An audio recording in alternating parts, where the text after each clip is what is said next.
घर में घुसकर बवाल करेंगे, वहां उत्पात करेंगे, हम ईसाइयों को उनके त्योहार नहीं मनाने देंगे। सबसे पहले तो आपने अपने विषय में एक इंट्रोडक्शन में कहा कि हनुमान चालीसा पढ़ ली गई चर्च के आगे, तो मुझे लगता है हनुमान चालीसा के लिए और चर्च को आपने इक्वेट करा, ये अच्छी बात है, सरदर्द संभव है। तो हनुमान चालीसा ऐसे हिंदू पढ़ सकता है तो उसमें आपको आपत्ति हो गई, लेकिन जिस तरह से इश्यूज बढ़ते गए थे, क्रिश्चियनाइजेशन बढ़ता गया था, डेमोग्राफी चेंज होती गई थी, तब हमें आपत्ति नहीं होती।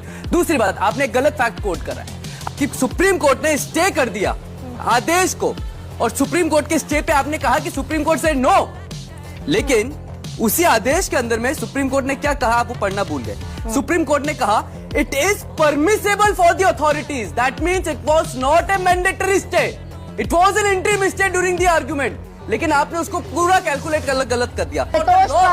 मैं पढ़ दूं ये ऑर्डर, पढ़िए। हाँ, आप कोर्ट पूरा पैरा कोट करिएगा। सुप्रीम कोर्ट ने उत्तर प्रदेश, उत्तराखंड, मध्य प्रदेश की सरकारों को नोटिस जारी किया और पूछा कि आखिर दुकानदारों की व्यक्तिगत जानकारियां सार्वजनिक करना क्यों जरूरी है, निजता का अधिकार इससे ब्रीच होता है। हाँ। हम इस पर गंभीर रूप से चिंतित हैं और इस पर यूपी सरकार के आदेश पर अंतरिम रोक लगाई सुप्रीम कोर्ट ने कि सिर्फ दुकानदार अपने भोजनालयों में परोसे जा रहे भोजन की किस्म का प्रदर्शन करें, नाम, पता, मोबाइल नहीं लिखना है।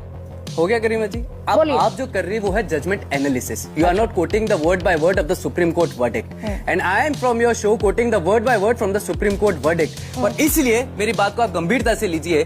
सुप्रीम कोर्ट ने हेल्थ और हाइजीनिक को मेंटेन करने के साथ ये कहा कि street vendors act 2014 and FSSI 2006 के अंतर्गत में पब्लिक डिस्प्ले आप कर सकते हैं अगर आप रूल्स को फॉलो करते हैं। तो कहीं पर भी जो आप कोट कर रही है उस बात को अगर आप मुझे प्रूव कर देगी तो मैं समझ जाऊं। जिस नाम पर वो पेंट उतरवाई जा रही थी भोजनालयों में घुस घुस कर, उत्तर प्रदेश में क्लियर हो गई थी गरिमा जी कि किसी कोई पेंट नहीं उतरवाई, ये आप दिखा दीजिए मुझे। Coming on the point, supreme Court ने जब बार कोड को लगाने पर बात करी थी डिस्प्ले पे, तब भी ऑब्जेक्शन लगा था कोर्ट में। सुप्रीम कोर्ट ने कहा बेंच थी justice MM Sundaresh and justice NK Singh कि कंज्यूमर इज ए किंग, और इसीलिए जब इस तरीके की टिप्पणी कोर्ट ने करी तो ये पता चलता है कि डिस्प्ले के अंदर में भी कोर्ट ने स्ट्रीट वेंडर्स की बात करी थी, ना कि इंटरिम स्टे करते हुए उसको खारिज कर दिया था। इस देश के अंदर में एसटी हसन का बयान दिखाया ना आपने, एसटी हसन ने कहा था शरिया ज्यादा बड़ा है, हम नहीं मानते संविधान को, तब क्या हो जाता है इस देश के अंदर में जब हिजाब पहनने वाली महिलाओं को सिर्फ एक पॉलिटिकलाइज यूज करा जाता है और पथराव करने पर संभल में ले लिया जाता है या सिंगरौली और हल्द्वानी में ले लिया जाता है, तब का चले जाते हैं। इस देश के अंदर में जब बाबा बागेश्वर धाम के ऊपर में आपत्तिजनक बात कर दी जाती है